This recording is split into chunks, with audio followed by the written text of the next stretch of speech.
Trying to get extra chairs. Good morning. Welcome to the Muscatine County Board of Supervisors meeting for Monday, April 7th, 2025. I'm calling the meeting to order. First item of business is to review the agenda. Move to approve as presented. Second. We have a motion and a second. All those in favor, please say aye. Aye. Opposed? Motion passes. Item 3 is discussion and possible action to set a public hearing for Monday, April 21st, 2025 at 9 a.m. on a proposed ordinance for regulation of burning for Muscatine County. You want to talk about that, Chris? Yeah. Sure. So the way that it currently stands, the Emergency Management Commission has a policy in place that anytime there's a red flag warning or a fire chief from the county requests a burn ban, I send a poll out to all the fire chiefs. They decide majority rules, and so we put a burn ban in place with the state fire marshal's office. The past couple of years, there's been some red flag warnings put in place for just a couple hours, and so going through that process with the state fire marshal's office to do burn bans for just a couple hours is quite lengthy, and there's not always somebody there, evenings, weekends, so forth. So I had kind of reached out to some counties, and a lot of them have an ordinance in place which basically just bans burning during a red flag warning. So talked to the sheriff and Jim, and we met and kind of came up with this ordinance to put in place so that it's can be communicated to all residents and everybody's kind of on the same page on what the process is in the county and so forth. So that's kind of where we are. If anybody has any questions? So we'll have to do 3 hearings on this probably, right, Chris? Correct. And the fire chiefs have all reviewed it and they don't have a problem with it? Yeah, there was a couple questions that I did shoot over to Jim last week that he answered, and I shot back to the fire chiefs as far as the fines and reimbursement. This ordinance also does allow for reimbursement to the fire departments for equipment, labor, so forth, if they're fined at the FEMA scheduled rate. So there was a couple questions about how that would work that Jim was able to answer, and so all the feedback from the fire chiefs has all been positive. We kind of had this conversation a couple months ago about changing this process, so it was kind of them that got me started looking into this and what we could change to make things a little better. So Yeah, it seems like we've had more issues this year than I can recall in 15 years, so. Okay. Chris, does it allow the fire chiefs or any other process to declare a burn ban when there's no red flag in place? yes, Cool. yep. So it's the same. It's basically the same. If you look on, They don't have the ordinance. Yeah, I don't think we do. oh, you didn't get it? No, Not because it's how a, Yeah, it'd be nice. to it's see- just I'd setting like the to see a public copy of it. hearing, so. Yeah, we'll see it before the hearing. We'll get it when we do the public Yeah. hearing. So it's basically the same process that the fire chiefs can request through me, and we'll have a vote. And if the majority rules, I'll request it through the fire marshal's office. That's good. Okay. So I'd make a motion, we set April 21st, 9 AM for a public hearing. Got a I'll motion? second. Second by Kurt. Any further discussion? All those in favor, please say aye. Aye. Opposed? Motion passes. Item number 4, items with Muscatine County Engineer Brian Harshowski. Item 4A is discussion and possible action to approve the Muscatine County DOT FY 2026 Secondary Roads 5-year program and secondary roads budget. All right, good morning. Morning, Brian. Do you have a couple copies, Brian? What's that? Do you have a couple copies of that? Yeah, he Yes. usually hands them out. Let's we'll start with the budget and then we'll hand out the maps and work on the program.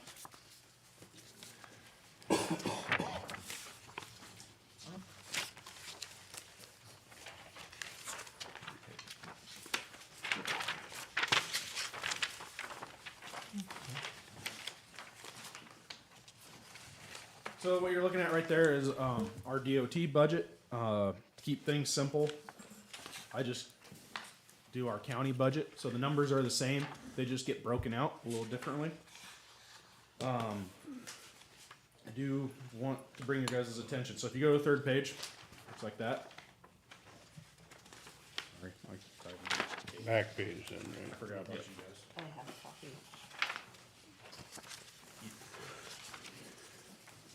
So how the DOT budget works, the checks and balances that are with it is, if you look on the left-hand side there, you'll see there are four numbers. The top one's 70X, administration and engineering. If you go down further, it's 020 construction, 71X roadway maintenance, 72X general roadway. So everything we do gets charged to a code, and then those codes fall within one of those 4 categories. The way the DOT budget works is we can underrun any of those 4 categories as much as we want. We can overrun by no more than 10%. And then in the end, we cannot bust the overall budget number. The way the county budget works is everything that starts with a 7 there, so there's 3 of them. We typically just call that maintenance. It gets busted up into 2 groups. So there's the 70s. All those, the sum of those 3 get added together. You cannot bust that number. And then the construction sits by itself. You cannot bust that number. Then you can also not bust the sum of both of them added. So, why there's 2 budgets originally, I don't know. I'm guessing it's just for more checks and balances. But these numbers, like I said, to make things simple, they are the exact same as what's in our county budget. So, any questions on the budget? This is just for FY26. Alrighty, and the plan.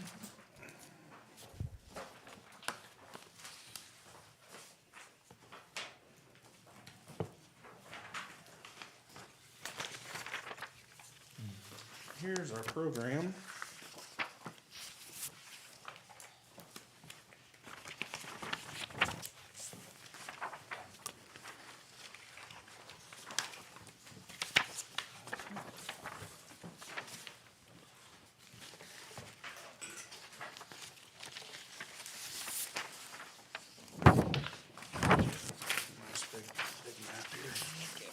This is just back up to your map, right? What's that? That's just back up on your map. Yeah. Where the dollars go. Easier to read It's the map. a little tough reading through the pamphlet. The map is much easier to go through. So that's what we'll be looking at here. Takers. I'll take one.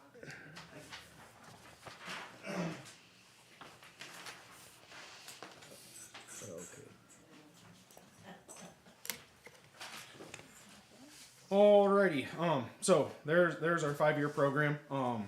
We can look at the map. It's a much easier. Dennis in our office actually makes these maps. The state overall has a program that spits this out, the written portion of the program. It also has a program that spits the map out, and it looks horrible. So Dennis does a very good job making these. They're much easier to follow. So, the reason for the 5-year program is back to the budget, that 020 construction item. To spend any dollars in the construction, you have to have the expenditure on your 5-year program. Has to be on there, and it has to be in your current year. You can move these dates around, but moving things in and out of the current year get challenging. So let's get started on the map. I'd like to first go through the FY26. It's kind of easier just to do this by years. The FY26 is in yellow. So if you start in the very top left there, it says the L-FWROW. That's our right of way. We typically just have $25,000 in that, unless we have a big one coming up.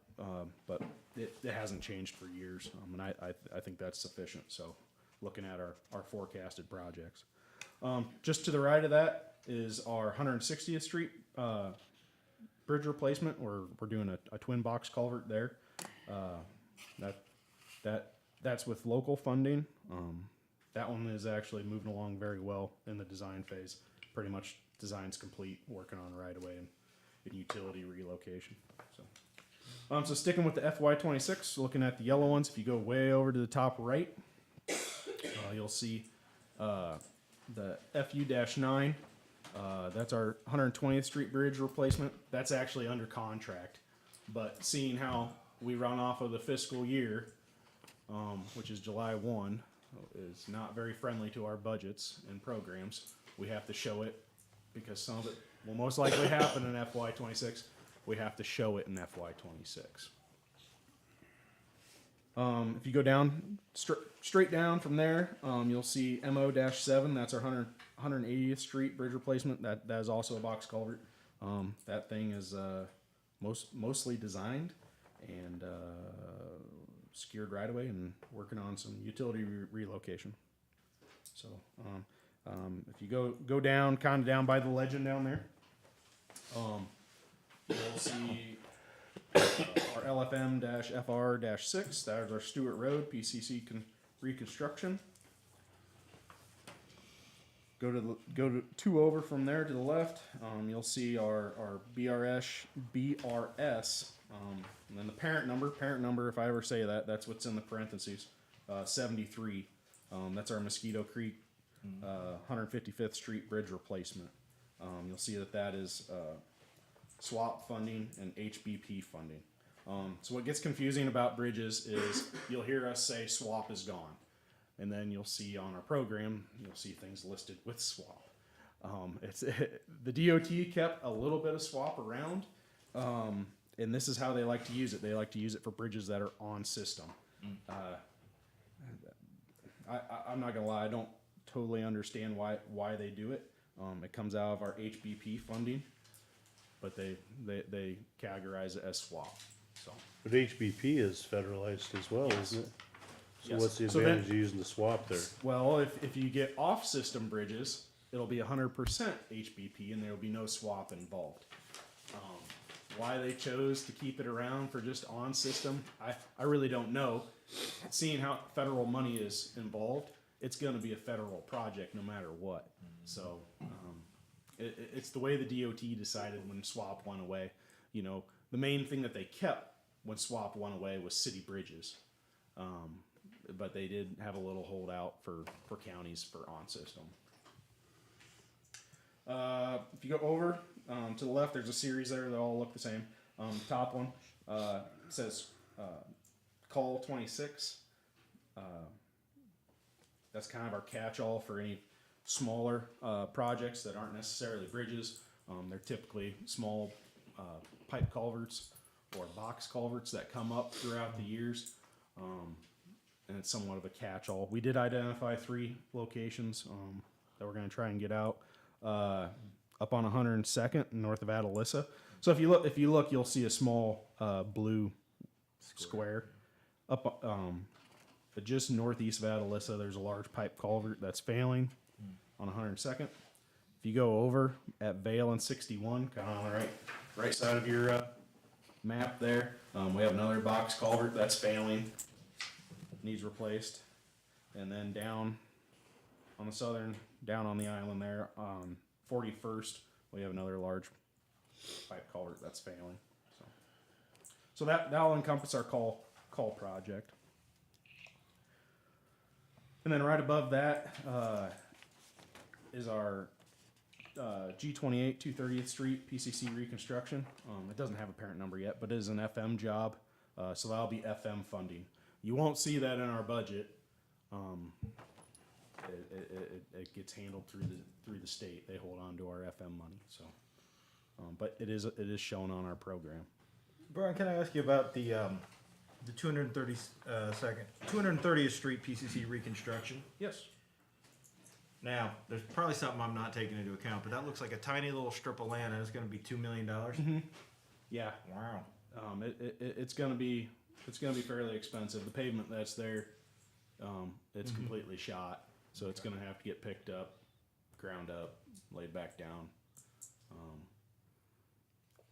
Obviously, we hope that it comes in below that price. Sure. We are conservative. When it comes to the program, the thing the DOT stresses, not everyone follows it, is that it's fiscally constrained. I think that's the term they use, but basically, you could go through here and have 100 projects on here and have them all down as $50,000. Well, that's not very realistic. Right. So we try to keep this as realistic as possible.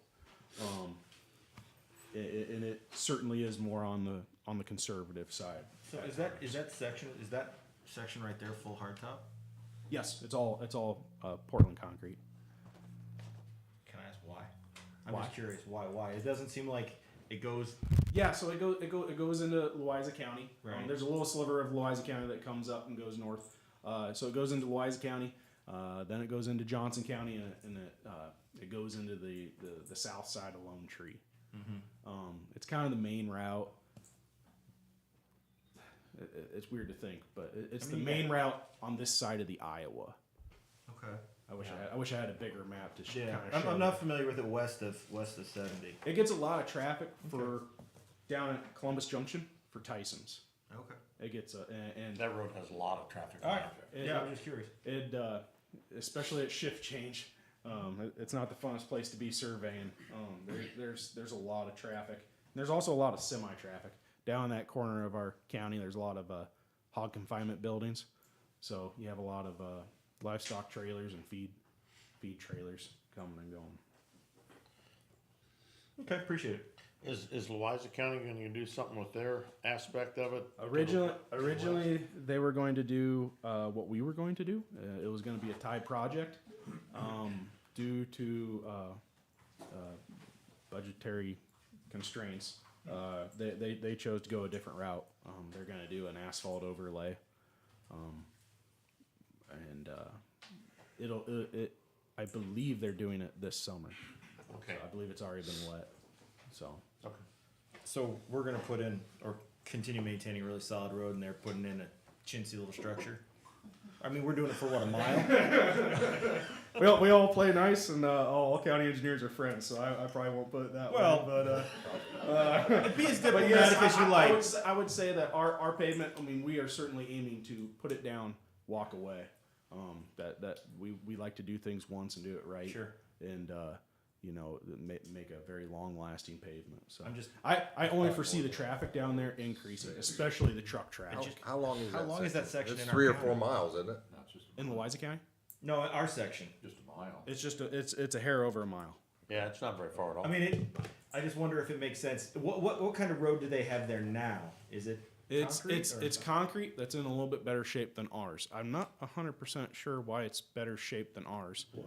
It would have all gotten paved at the same time as the same project, but ours is definitely struggling a little bit more than theirs. But Sure. you're also kind of splitting hairs. I mean, they're both failing. I mean, I just wonder So- if their portion is crap and it's going to stay less advanced than ours, to be more diplomatic. Will that continue to be a heavily trafficked route? Yeah, Yes. yeah. I mean, I just don't know the I traffic. look at it like this. It's not in good shape now, and it's heavily traveled. Sure. So I mean, it takes a while there- for there's passage, not too many there's not too many options down there. Yeah, that's the best choice to go west there if you're gonna come in the backside of Lone Yeah. Tree. Rather than go all the and- way up to Nichols and over. And it's been getting a lot of traffic the last 2 years, and it will get a lot of traffic this summer just because the 92 down by Columbus Junction 92 has been closed. Yeah. And it's going to continue to have some pretty heavy traffic. All right, appreciate it. Yeah, I don't want to say set it and forget it because we don't forget about any of our roads, but it is it sure is nice to do it right the first time. Okay, so that concludes FY26. So we can go to 27. So right above in the blueprint there, right above that G28 one, that is our Bros Bancroft Ave Bridge. That's with HBP funding. We've already started working on that guy. We got it surveyed. If you go up and kind of to the center of the page there, you'll see two right next to each other. The one on the left, that's our BRS, our old Highway 97 F58 bridge replacement project. And then to the right of that, you'll see an STP PCC reconstruction project. So originally, we were going to have these two tied together and then also have it tied with Cedar County and potentially Durant for paving. We still intend to have it the paving tied with Cedar County and Durant just to drive down the cost, but there is the chance that we might move the bridge up and do it separately.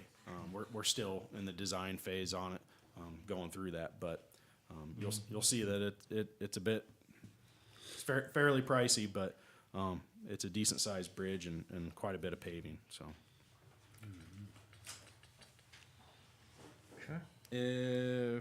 and then down on the far left, you'll see another call 27. That's just somewhat, like I said, somewhat of a placeholder. Which is nice because it's nice that the DOT allows that, because some of these small culverts, we don't necessarily inspect them all the time every year. We have thousands in the county, so it's nice if one goes bad, we can somewhat quickly get it onto the program. That's 27. 28 is in the purple. I'm gonna call it purple. In the kind of somewhat top center there, you'll see BHS.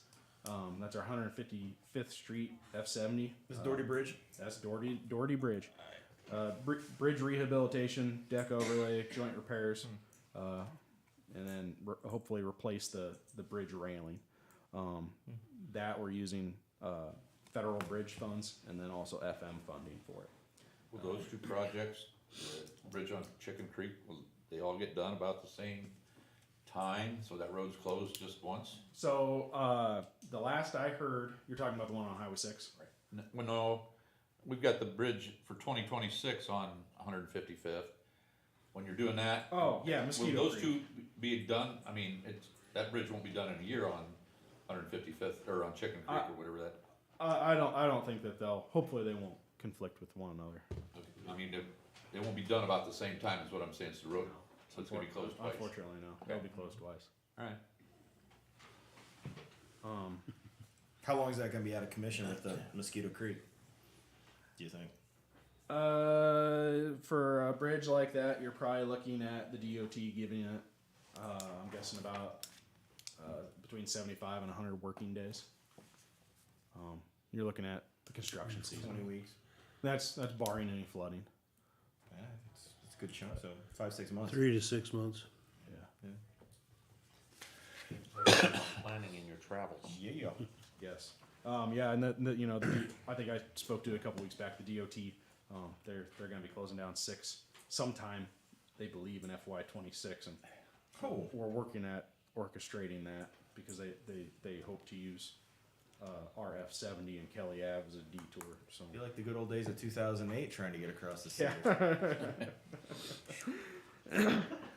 okay, so that was Doherty Bridge. Then if you go down to the lower right, you'll see our Sweetland Road project.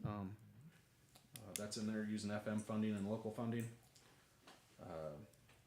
Just to that's been on the program for a couple years now. If you go to the left there,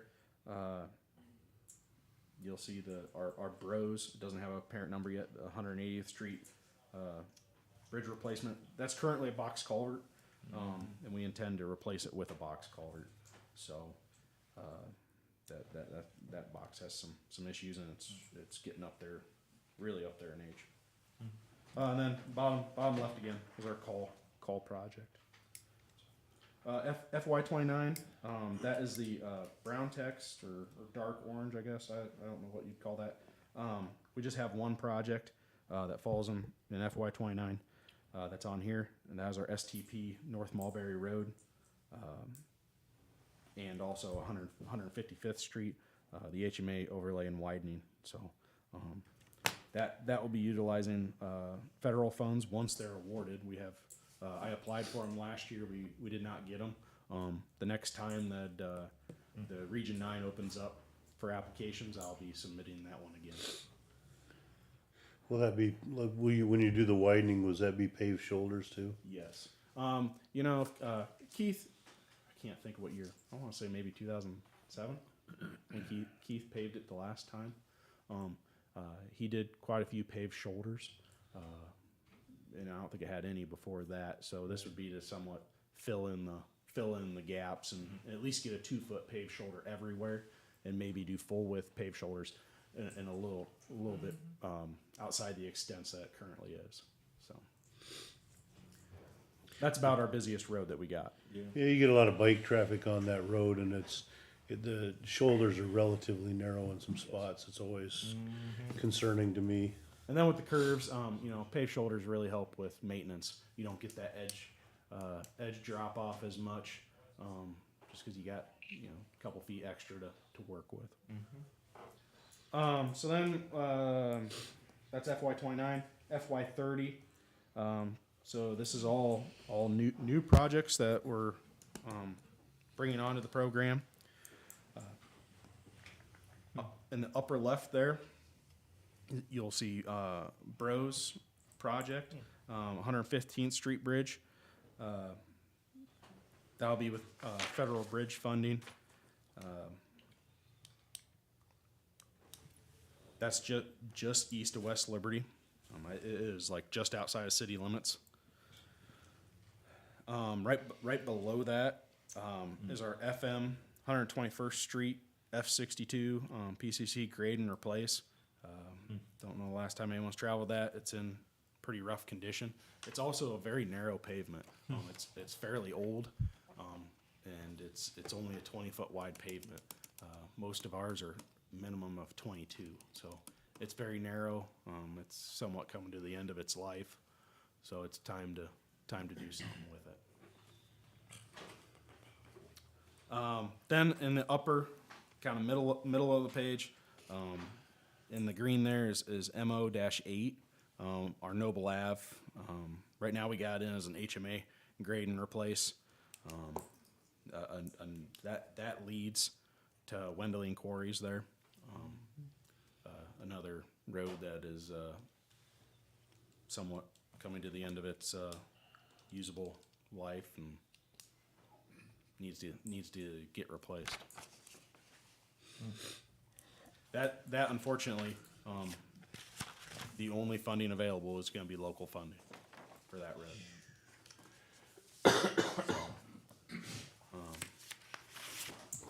And then down in the lower left, we have our Call 30 project. So that's our 5-year program.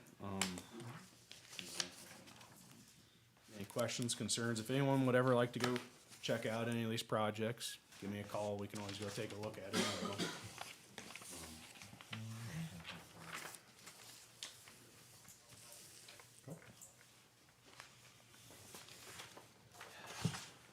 And so then the sheet that the non-map, the worksheet I sent out, it's a little complicated, but that just spells out all the information that's on the map. Spells out all of our funding, what's going to be used, what year it's in.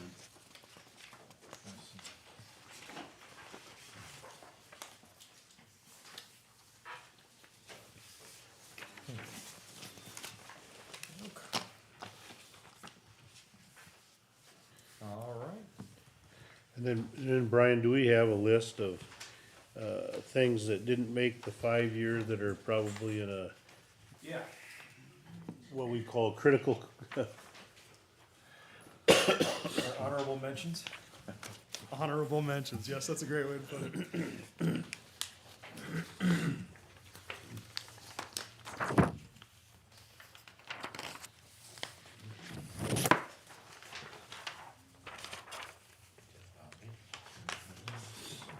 These are our problems.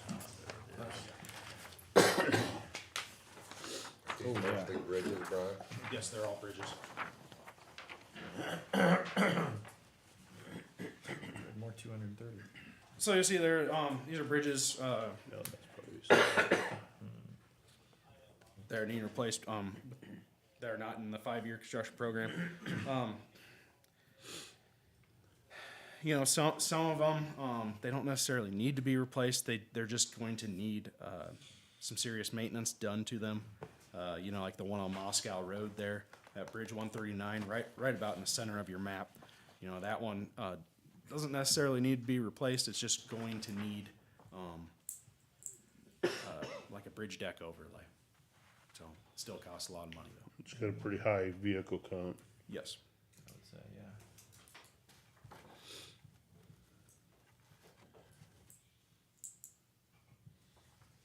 All of these are fairly lightly traveled, right? You got your vehicle counts there. Yeah, that ADT that's in the bottom of the box. Each one. Yeah, I see it. that's average daily traffic. Okay. It's 50. I guess there's one at 40.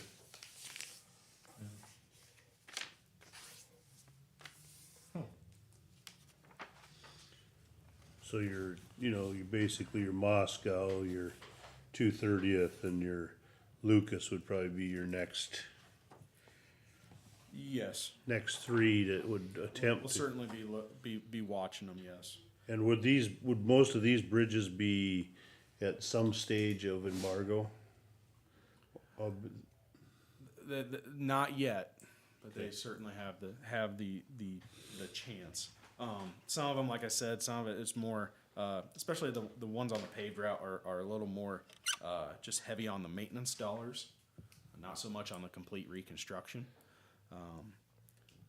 But nonetheless, it's expensive. The bridge on 230th, I mean, we got, on the 5-year plan, we're redoing 230th, but the bridge didn't make the plan? Correct. That bridge has a unique issue with it.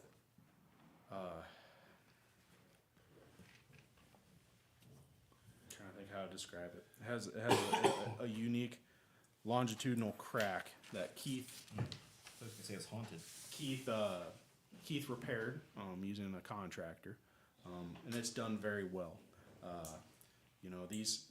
What you see on this map is what our bridge, Calhoun Burns, our bridge inspectors, what they give us for remaining lifespan. Some of them, it's somewhat of a scientific guess as to how much life is actually remaining in them. That bridge, we've consulted them. We feel that it has a little more life than they're probably more on the conservative side. So eventually it would have to, I mean, if we're gonna do the road, eventually we'd have to do the bridge, it just didn't make the 5-year plan, it wouldn't be one we'd wanna scrap indefinitely, right? No, we wouldn't want to. That road's paved, so we'd want to certainly keep it open.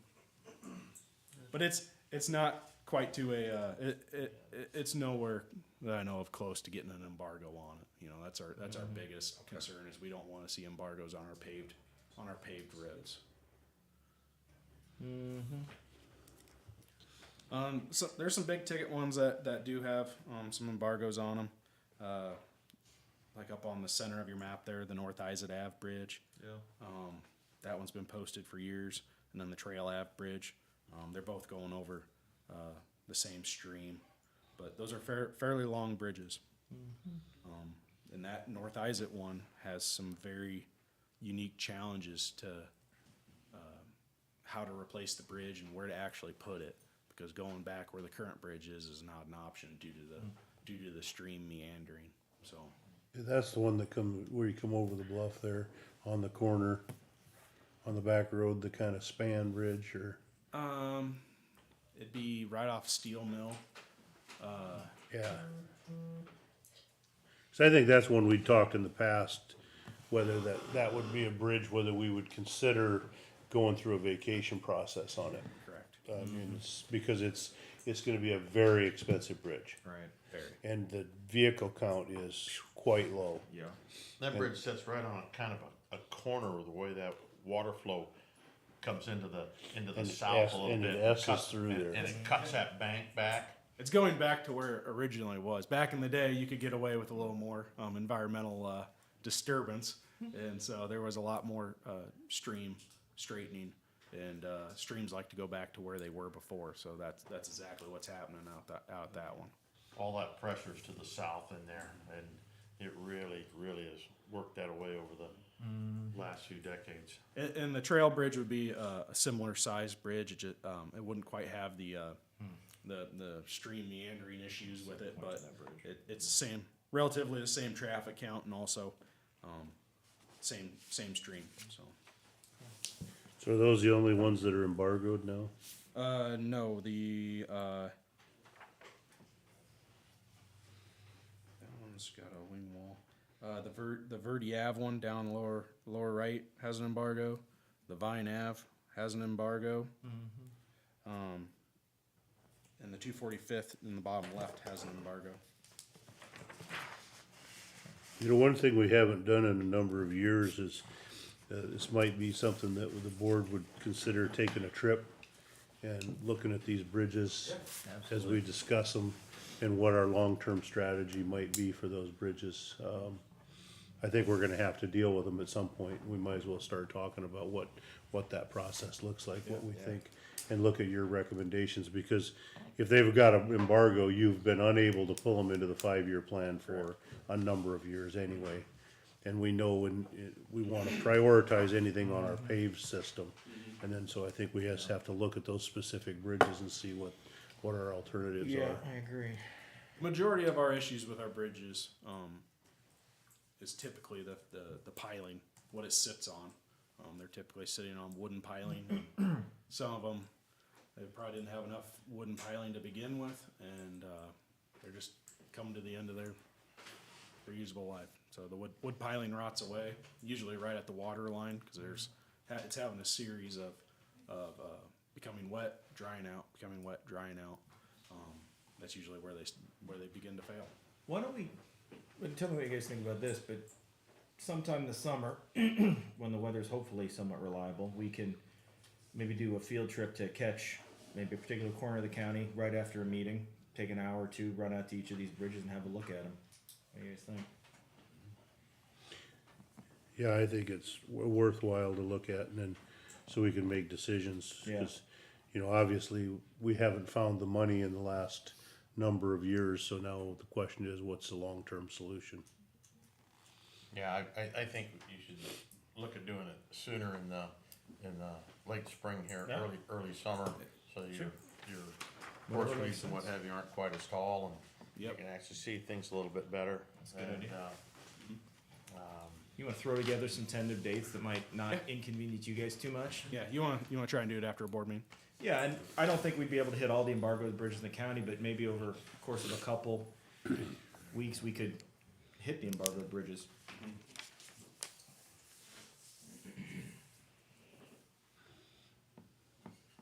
I'm familiar with a few of these, but, you know, I know the one on North Isaac has been a conversation, in conversation over the years, as I think about it, and a bit of a trouble. I think you know, we just have to start doing it up there, I think.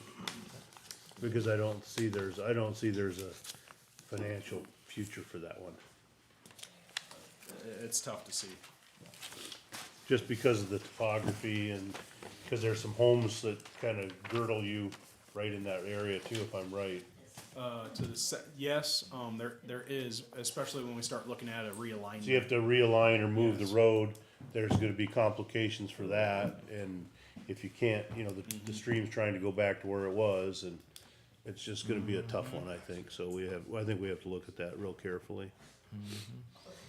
Cause that's a pretty substantial bridge too, if I remember. Yes. oh, it is. Yes, it is.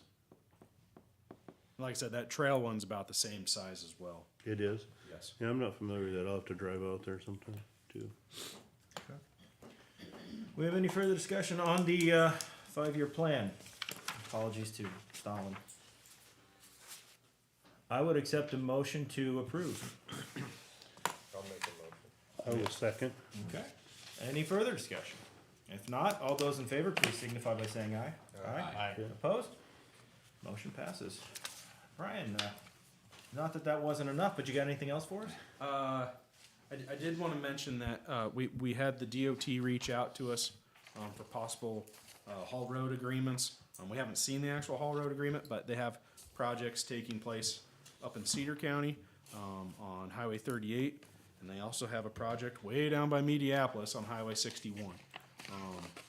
So the process goes is that the contractor reaches out to us and they ask us, hey, we want to use this road as a haul route. Do you have any issues with that? The DOT is also reaching out at the same time asking us that. Basically, you got to have some pretty good reasoning to not allow it, like an embargoed bridge, something like that. We did voice concerns about our upcoming microsurfacing project because the one down in Mediapolis, they wanted to utilize Moscow Road in North Mulberry. So where it stands right now is they're going to most likely utilize that road until, our project starts, and then they will switch over to 38. The one up in, Cedar County, they wanna utilize our Moscow road. So, it's not great, but, this'll be my first go-around getting a haul road agreement with them. Our roads are in decent shape, so we don't really have much of a leg to stand on, telling them no.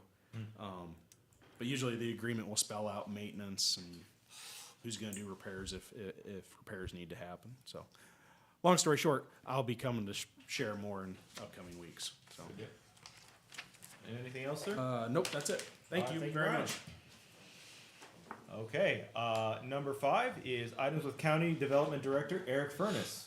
Item A is discussion and possible action authorizing the chair to sign a contract adjustment for Horizon Architecture to provide additional design services for the Muscatine County Engineering and Zoning Building in the amount of $55,844.80. Good morning, Eric. Morning. I think in your package you have a letter from Mike. He's also here today. As you are aware, when we went through kind of some of the planning and during the budget session, the proposed zoning and engineering building had grown from the original concept a considerable amount. And so that necessitates more design and engineering services through it. So you have Mike's adjusted amount there that we would amend his contract in the amount of an additional $55,844.80. Have we looked at the, I think, maybe he mentioned it and I just forgot, the budget we have allowed for that building, we still think we're in good shape there? Or is this expansion putting us in jeopardy on that? We dealt with these proposed, or these expected changes during the budget Okay. sessions. Okay. For that. So I would move the approval. I read through the, Do we have a second? I would second. We have a motion and a second. Any further discussion? All those in favor, please say aye. Aye. Opposed? All right, motion passes. 5B. Okay, 5B is, it's a little ironic here, we have a change order on a project that hasn't quite got started yet. But it turns out it's probably a little bit to our advantage.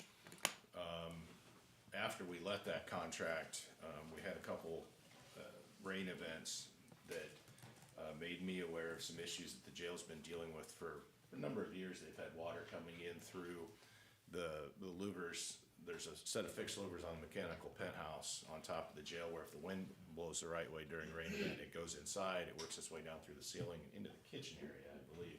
Equates kind of a problem. It's not every time it rains, but it's been a problem. And so we're gonna be able to address that by having, a set of basically knockdown hoods affixed over those fixed louvers. And we're gonna take advantage of the panel project to do that, so we'll have those panels, those knockdown hoods affixed, and then that'll allow for proper flashing and trimming of the insulated panels around that, mechanical penthouse. So we reached out to the Henley Group, who is the main contractor on the panel project that's coming hopefully in the next 2, 3, 4 weeks. He agreed to take on the contractor, Geesey Roofing, who's gonna fabricate and install these hoods as a subcontractor, no additional O&P on his behalf, so it's literally just the cost of the Geesey Roofing company that will be installing the hood. So that runs it through the general contractor onto his, as a change order with no additional O&P, so. So this would be a change order in the amount of $12,390. Yep, correct. and Anybody? Geese's the one that we've used in the past. They did the community service building and we've had good success with them, as I recall. They did work on the jail before too, on the roof, yep. And these are just gonna be fabbed up and attached as an overhang over these louvers. Yeah, there's a drawing that DC put together that show you, it's actually a series of smaller hoods that, won't have to project out as far as one large hood, but also allows the CFM of air to move in through I those, understand. so. I'll move the approval. Okay, got a motion? I'll second. We have a second. Any further discussion on 5B? If not, all those in favor, please say aye. Aye. Opposed? Motion passes. 5C is update on the facilities master plan for Muscatine County Conservation. I'm gonna hand that over to Mike. All right. It got listed under me, but I'm gonna let Mike Good morning, Mike.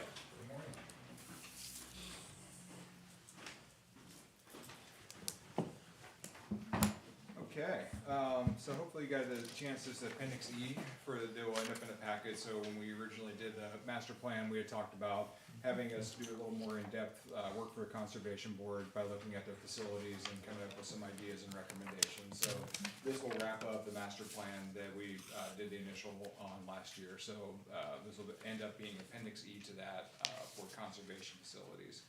So basically sat down with Katie Hammond, got a chance to walk through the major facilities that the conservation board has, talk about some of the needs, some of the maintenance items, and more or less compiled this all in one place. We're gonna show where all the overall, where the conservation facilities are, which is really just kind of a recreation of the map that they have. But the other thing we did was kind of catalog all the facilities at each one of those places. What we're focusing on primarily are, I will call things that are under roof, so that's gonna include open park shelters, things along that line. There is a few notes in there that we included for their benefit for replacement of bridges and things along that line. That's not really the focus, but what we are primarily focusing on with this is what are the kind of the brick and mortar structures that Conservation Board has responsibility for. I won't go through in depth, but I'll kind of hit a few high points. So the first page is more or less, each one of the white flags is where conservation has a facility. Not every one of these has, it's called architectural or structural facilities inside of them. The next page, page 33, the conservation facility summary, you'll see that the primary spaces that have actual facilities are Discovery Park, the Salisbury Bridge Recreation Area, the Deep Lakes Park, and Jack Sugar Memorial Park. Most of the other areas are either wild areas or have some limited river access, things along that line. So the focus of this was really to look at, again, the built facilities and what are gonna be the long-term needs for that. This should probably not be a huge surprise. The Discovery Park has primarily a discovery center, picnic and restroom facilities, maintenance sheds, things along that line. Discovery here in town. Salisbury Bridge Recreation Area is the next probably most facility intensive space. A good portion of the maintenance, the actual hard facilities that they use for vehicles, equipment are there, caretaker's residence, lodge, and then there's picnic and restaurant facilities kind of scattered throughout the park. Deep Lakes Park is kind of, as we know, is in the most development right now. So the 4 cabins, the campground's coming. There's some ideas in there for future cabins, and then we've been talking about the Pettibone property as a future maintenance facility in that area. And then the last is Jack Sugar Memorial Park, has a restroom and a picnic pavilion. Generally, most of the stuff at Discovery Park is in very good condition. I'm just gonna kind of flip to page 35 now, and we'll just kind of walk through the dollars and kind of a good, better, best. More or less, the Discovery Park, we talked about a few things at the Learning Center. One, discussed project was to add in additional parking on the west side of the building, then that's gonna give closer access to the kind of the rental event space. Currently, most of the ADA or the handicap parking is in the front of the building, so if they're using that space after hours, people either have to go around the building or have to go through kind of the main exhibit space. This was an idea, again, as if they could close off that portion of the building and have parking closer with a ramp and access to it, it would just increase accessibility. Not a gotta have, but just something we talked about for the future. Another project that I touched on briefly in here, it had been floated in the past of expanding the Discovery Center to include a live animal exhibit or additional, something like a river otter exhibit. We did a little basic digging into that, and basically our recommendation is if Conservation Board would like to pursue that, we would recommend engaging an architect or an engineering firm that specializes in that type of work to do a more in-depth feasibility study. We just didn't have any really basis for setting size or setting costs for that. So, I mean, definitely would be a very interesting idea. I think that the right way to go. We did a little research and pulled the kind of the consulting architects that did the design for the Mississippi River Museum in Dubuque that would have a similar facility. So, if there's interest in doing that, I think we would do a little more reach out and then do some development on that. My suspicion is that would be a pretty expensive project. For Deep Lakes Park, the maintenance building, just a quick update on that. We did look at, sat down with the Conservation Board last week, looked at the 2 possibilities for 2 structures at the Pettibone property. What we did is propose that there are pros and cons to both solutions, and we think that there is a certain amount of budget that can make either work in some capacity. So what we propose to the conservation board is to do an initial feasibility study and take each facility to get similar function out of it, and see what that looks like from a budget standpoint, so they can make a decision on where to allocate funding and which building to improve at this point. Yeah, we like things about both of the buildings. There are things we don't like about both of the buildings. So we felt like that having some better budget information is going to be what will be the pathway forward on that. Mike, did you look at that building? They have couldn't tell maybe exactly the maintenance structure they have at like 41st and Stewart. Did you look at that as well? I did not look at that. I think we were focusing on the possible use of the two facilities. Because I just think with the campground going where it's at, that facility at 41st and Stewart's could be a really beneficial facility, and I don't know what its problems are or what its state of repair. I think we got that with the property. Okay. Appears to be a pole barn at this point, but. I think that's something we could spend do a drive-by and at least take a look and just see relative condition. I think what Conservation Board has done a good job of is defining their programmatic requirements for vehicles, access and things like that. So we could do an evaluation just to see if there's a comparable or if it just would be eliminated. Yeah, I just didn't know if they'd thought through, if you add, we're putting 25 campsites now and eventually 50 up there. If you have that much activity in an area, would it be beneficial to have a facility closer by than, all the way to the other end of the park? We'll make sure that we bring that into the conversation when we do this initial study. Okay. Salisbury Bridge Recreation Area, a number of minor projects can be done there. Probably the biggest project we looked at is the lodge out there, which sounds like it's a fairly frequently used facility. Just kind of seems like it's gotten its wear and tear over time. It's not currently ADA accessible, and it's in, I would say, fair condition, but needs some upgrades. So essentially what we're looking at here is kind of a building renovation, interior, exterior, new windows, bring access up to current codes, things along that line. So we looked at that as probably a $250,000 project for their planning purposes at some point down the road. It seems like it functions fine for what it is right now. It sounds like there are opportunities that are missed because of the lack of accessibility, and just with the state of it over the years, it's just becoming less desirable for some folks. And then there's a few projects down here. So backyard for the caretaker, renovation on the footbridge. We did take a look at the shelters, particularly along the Cedar River. There is one that needs to be demolished. I think it's condemned right now. So we looked at replacement of that and adding in these Huff Cut portable toilets, replacing the outdoor latrines with those. The few things with the maintenance shed, so just ideas for improvements. One currently has a dirt floor. There's no real restroom facility out there at the maintenance sheds. And then the fuel depot is currently down in the flood 50-year, I think the 100-year floodplain. So the idea of bringing that up and getting it out of the water. So just a few things that we kind of put some prices together on there. So you can see overall there could be some very sensible investment to go into the Salisbury Bridge recreation area. And we're just more at this point would leave the priority of what needs to be done to the conservation board, but they have the data now to kind of look at that and allocate resources accordingly. And then the last page is really just kind of some photos and examples of some of the ideas we talked about in the narrative. So any big picture questions or comments?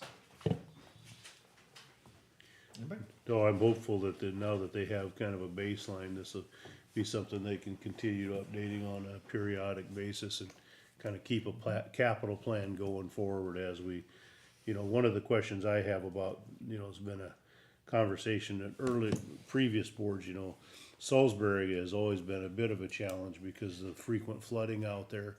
And so I don't know how, do you want to invest $250,000 into that lodge?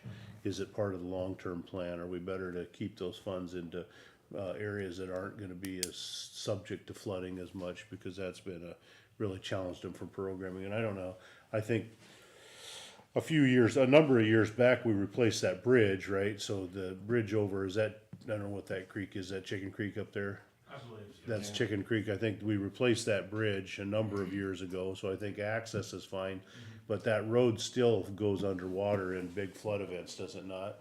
Yeah, it does. I think the last significant flood that caused damage was like 2019. Yeah, so I think the long-term question for the conservation board to me is, you know, how instrumental is this property gonna be in your planning? Because it has frequent maintenance requirements because of the flooding and, you know, is it a good long-term place for a park? They did recently upgrade all the, campground electrical pedestals and plugins just Yeah. last summer, so they made some investment. It's a newer, restroom and shower house facility. It serves that campground as well. That was done, 10, 12 years ago probably, but it's a very solid structure. The newer septic, and like I said, all electrical was just replaced to all the camp spots last summer. Yeah, I'd be interested to see the lodge and how frequently it's used and how, you know, what they do with it and how instrumental it is to programming. Is it something that makes sense to put another $250,000 into? It used to be really popular, but I don't know now with Discovery Park how much is, if it's still used Right. at the same level. Yeah. Right. Yeah, I don't know. It's not that I'm not against it. I just don't know. And, you know, if you're gonna make $250,000 in an area that frequently floods, Right. could I put that $250,000 somewhere else and have better utilization for the taxpayer? Yeah, and there's a river access as well there, which is, you know, one of the reasons that I voted to, myself personally anyway, to put that, new bridge in there. One of the few, in there, yeah, Yeah, Yeah. Yeah. Not very many. so, okay. but that has no bearing on the building facility there. Any other questions for Mike? Thank you, sir. Thanks, Mike. Eric, do you have anything else for us? Okay. Then we will move right along to item number 6. Discussion and possible action to accept the following reports. Report 6A is the county recorder's report of fees collected for the quarter ending March 31st, 2025 in the amount of $52,542.82. I'll move the approval. Second. Motion and a second. Any discussion? Those in favor, please say aye. Aye. Opposed? Motion passes. 6B is report from the Muscatine County Sheriff's Office Civil Department reporting fees collected for the quarter ending March 31st in the amount of $24,067.13. I'll move the approval. I'll second. Motion and a second. Any discussion? All those in favor, please say aye. Aye. Opposed? Motion passes. 6C is the county auditor's report of fees collected for the quarter ending March 31st in the amount of $3,339.35. I'll move the approval. Second. Who do you want to give it to? Kurt. Sure, why not? Any discussion? All those in favor, please say aye. Aye. Opposed? Motion passes. 6D is the county treasurer's quarterly report of fees collected for the quarter ending March 31st, 2025 in the amount of $652,242.94. I'll move to approve. I'll second. We have a motion and a second. Any discussion? All those in favor, please say aye. Aye. Opposed? I just had a quick question for Amy. Motion passes. Amy, I see where treasury bills are down to like 3.8. Do you see, CD rates coming down for you, or are they still pretty strong? Well, they have dropped a little bit. I was looking on the quarterly report, I was surprised that the interest was down, but, our average is down maybe 0.5%, but we're still getting, still close to 4.75. Yeah. But we're also, iPaid offers, treasury bills, and they're staying higher than the CD rates at this time, so that's another option. Yeah, we still have, and our ARPA funds, and some of the funds we've been sitting on, we've had a pretty good cash balance.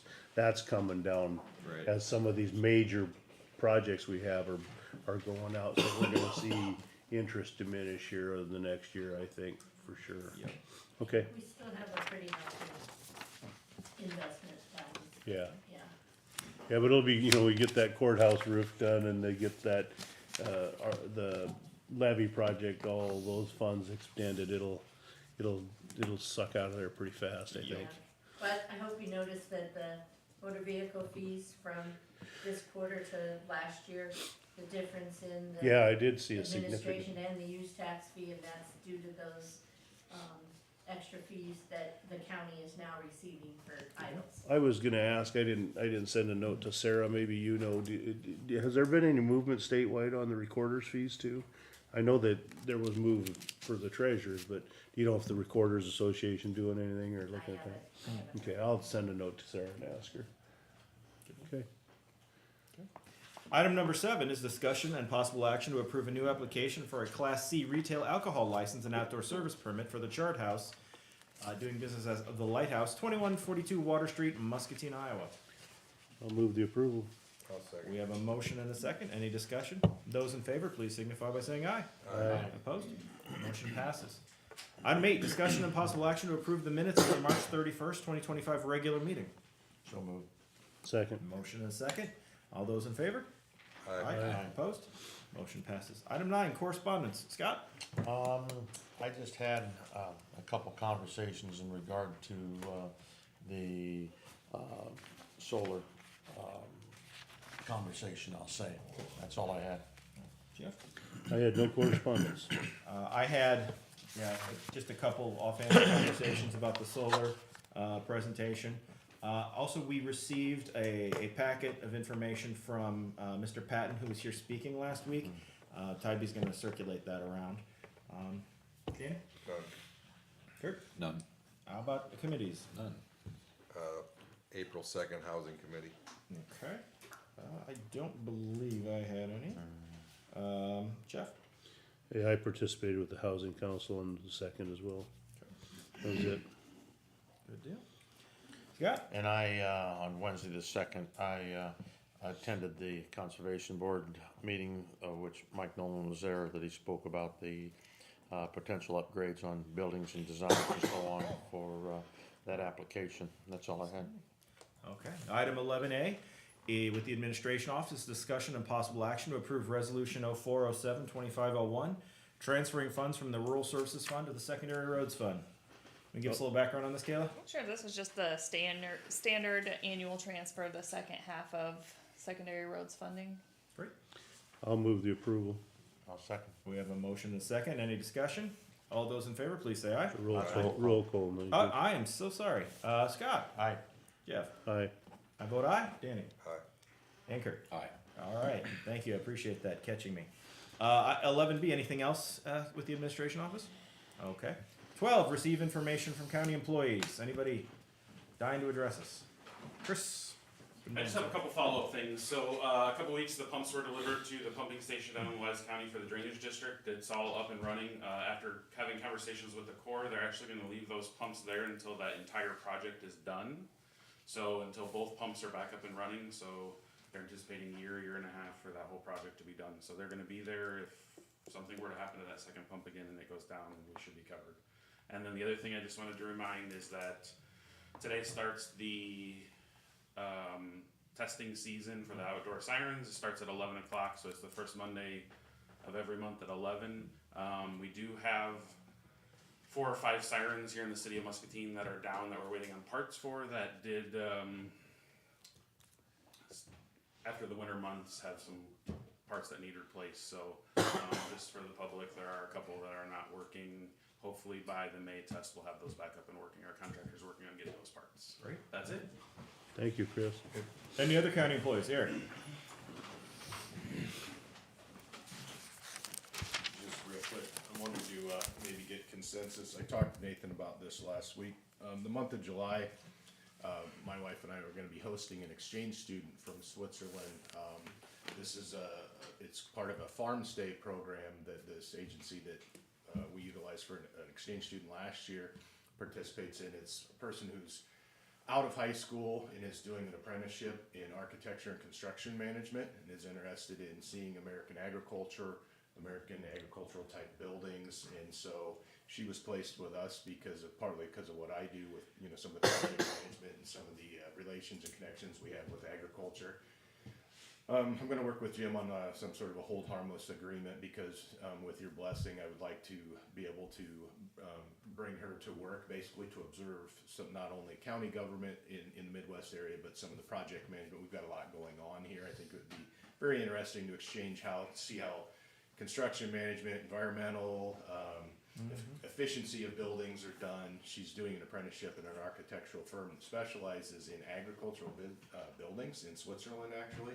And so if you guys don't have any objections, it'd be somewhat like an informal internship, but I did want to make you aware that, You can sharpen your yodeling skills too. or just start on those, because Well- I don't know that I have any of those. But anyway, Quinn does not like the idea. he's the yodeler in our family. I see. Well, I thought it seemed like a great idea, but yeah, want to make sure there's no legal concerns. Right. Want to make sure we don't have to pay her or anything. No, and she won't be doing any work on behalf of the county, more of just observing. She may actually spend some time with Mike with some other projects. I've spoken with him, that he has around the area, and then there's some local farmers that she's gonna spend some time with, seeing cattle and large swine and poultry operations and stuff in this area. So, What's the thought of the board? Anybody have any problems with it? No, it's fine. I think it's fine. Looks good. Just make sure, everything's covered. And thank you. Wonderful. Thank you. Sounds exciting, actually. Anybody else? If not, we'll move on to item 13, receive comments from the public. Wow, it's a change after last week. I don't see a whole lot of folks out there. So, we will take about a recess until 10:10, and then we will vote on some closed and non-public sessions. So thank you all for coming.